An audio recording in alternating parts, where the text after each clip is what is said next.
Meron tayong isang subscriber na nag-message nga sa akin na isa na nga raw siya dito sa mawawalan ng status this coming December. Marami na raw siyang sinubukan na applyan, mga nagwo-walk-in daw siya sa mga employers malapit, taga BC. Puro daw hindi nagbibigay ng LMIA. Yun. Linggo ngayon, linggo.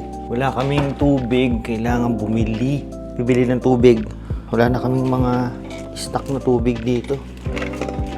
Problema kasi dito sa Canada, solo move. Namimiss ko sa Pilipinas na dinideliver pa sa'yo yung yung tubig eh. Magtatanong ng may tubig pa kay sir? Bigay mo lang yung basyo, dadalhin na lang sa'yo. Walang kahirap-hirap. Hindi tulad dito. Ay, nako. Pero ganun talaga. Ganyan naman yung panahon. Makulimlim.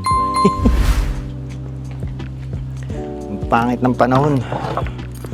Hindi na rin ako, kaninang umaga dapat magkakarwash ako. Hindi na rin ako nagkarwash. Naman eh. Maulan.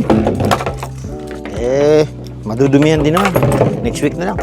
Bukas, balik trabaho na naman. Umulan. Doon lang tayo sa loob pag-usap. Wait lang. Diba? Let's go. Bumili tayo ng tubig at maghanap ng kung anong pwedeng bilhin sa Canadian Tire. Meron ako naisip kanina na bibili, nilimutan ko na. Si Rochelle, ang aking asawa, kahit linggo nasa trabaho ngayon. Parang every other weekend merong siyang work dun sa luma niyang trabaho, sa pagiging receptionist sa Rotary. Okay naman yung pay niya dun, kaya hindi niya rin binibitawan, saka at least meron daw siyang extra pera eh. Wala naman siya masyadong ginagawa daw pagka weekend, so hindi niya pa binibitawan. Tapos yung mga anak ko, medyo nararamdaman na nila yung papalapit na pasukan. Sabi ko, wala, 2 linggo na lang, wala kayong pasok. Balik sa normal na naman kayo. Sabi nila, okay lang daw. Kaya hindi ko alam kung kami, baka pumunta kami ng Winnipeg next week para mamili ng mga ng mga gamit.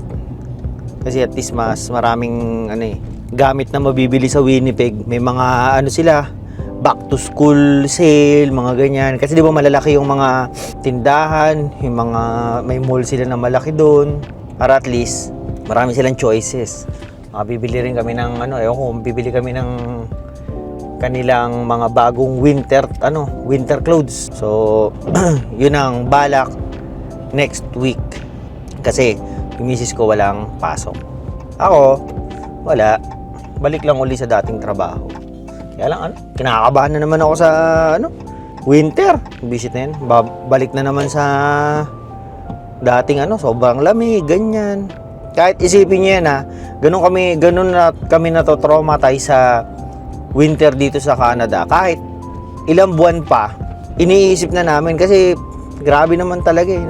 Kaya bilib ako sa mga napunta dito sa Toronto, sa Vancouver, yung mga lugar na walang masyadong snow.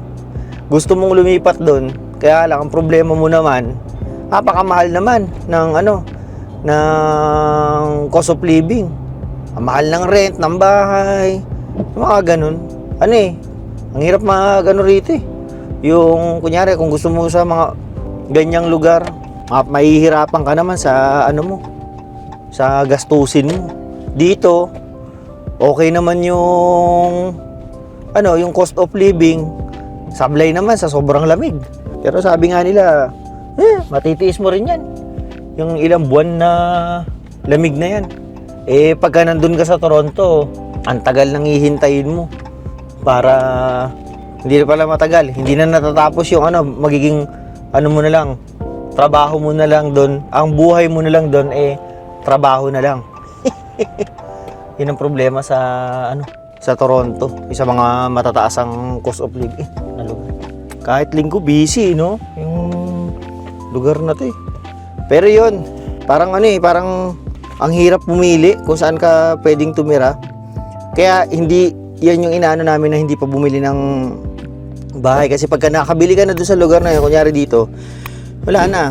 Napako ka na rito kasi nandito ka nagbabayad ng bahay. Actually, maraming pagpipilian ng lugar. Kaya lang yun nga. Kailangan ng matinding plano. Nga pala, meron akong na naman ito, baka sabihin nyo, marites na naman. Isa ka ba sa mawawalan ng status itong darating na December? Kasi ayon sa balita, ayon sa IRCC, merong 4.9 million na mawawalan ng status itong December 2025. Isipin mo yung 4.9 million. Talagang target nila magbawas ng tao rito sa Canada. Tapos ang malupit pa nun, meron tayong isang subscriber na nag-message nga sa akin na isa na nga raw siya dito sa mawawalan ng status this coming December. Ang dami niya raw itinry na pasahan kasi nga malayo pa, December, 'di ba? Ano pa lang ngayon, August pa lang. Marami na raw siyang sinubukan na applyan, mga nagwo-walk-in daw siya sa mga employers malapit, taga BC. Nagwo-walk-in siya, mga ganyan, sa Indeed, sa basta iba-ibang to no avail. Puro daw hindi nagbibigay ng LMIA. Marami raw trabaho sa Indeed, sa Job Bank, yung mga ganyan. Kaya ang problema mo, hindi lahat 'yon nagbibigay ng LMIA. Saka usually raw yung mga nakapaskil doon sa sa mga online job seeking apps na yan, ay na sites. Lang daw, parang hindi naman daw yun lahat talagang ibinibigay sa labas. Ang ginagawa lang daw yun pang front para binibigay din daw yun sa loob ng company. Ewan ko narinig ko lang yun. Kaya akala mo, di ba, ang daming mga nakapost sa mga job bank, mga Indeed, ganyan. Pero na yan, parang nakaplano na yan para sa iba. Pinost lang for legal purposes. Isa sa nakakalungkot na rito sa Canada. Tapos yun, sabi niya, sir magdadalawang taon na raw sila. Sinama na raw nila yung kanilang temporary foreign worker sila. Sinama nila yung kanilang buong pamilya. Pareho silang ng asawa niya na wala nang trabaho itong December. Tapos yung dalawa nilang anak, hindi raw nila alam kung anong gagawin. Actually, hindi naman bago yan. Napakadaming ganyang istorya ngayon dito sa Canada. Nakakalungkot mang sabihin, nakakalungkot isipin, ganyan yung nararanasan ng mga kababayan natin ngayon dito sa Canada. Kahit sa province, pero mas malala syempre dyan sa mga malalaking cities na yan. Dito sa Manitoba, yun nga sa huli kong video, yun yung nakwento ko na kahit nandito ka na sa akala mo remote na province nila, hindi ka pa rin safe. Kasi nga, sabi ni IRCC, onting pagkakamali mo lang sa iyong application, sa iyong renewal, denied ka agad yan. Tapos maghihintay ka na naman ng katagal-tagal na panahon para malaman yung result ng kung kunyari magpapasa ka uli, mga ganyan.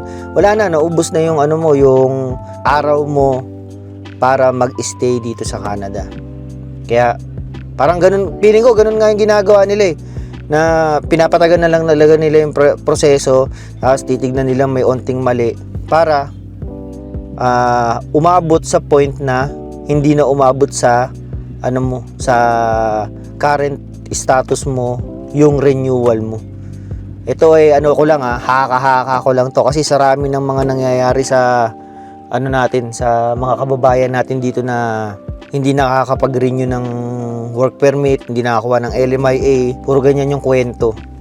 Iba-iba, makakita ka niyan sa iba-ibang mga sa mga iba-ibang group. Daming mga nagpo-post ng mga ganyang balita, mga nangyayari sa kanila.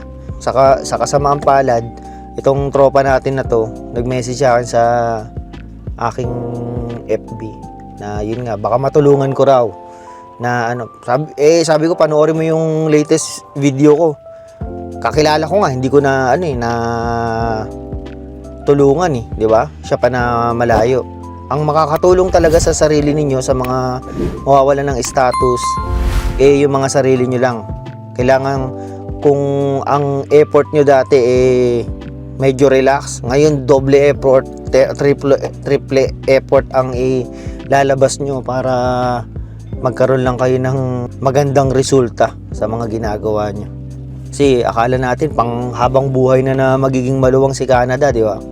Kaya ako talaga nung time na dumating ako rito, kasi yung iba nating mga kasama rito, temporary foreign workers pa lang sila, kinuha na nila yung family nila.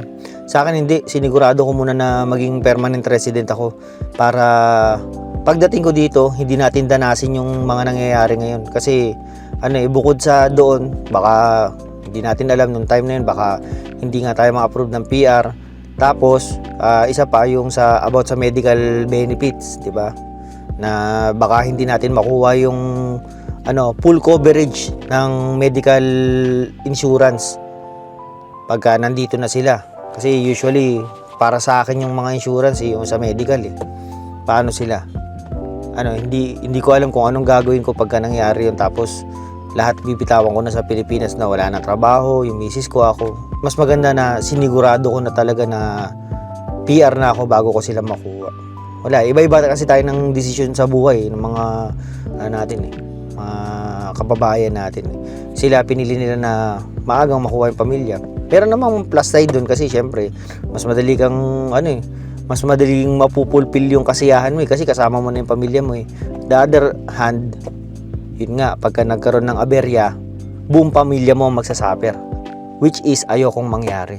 Hindi ko alam kung anong pwede kong i-advise sa mga kababayan natin na mawawalan ng status. Ang talagang magagawa nyo lang yung mga dokumento nyo bago kayo magpasa, i-double check.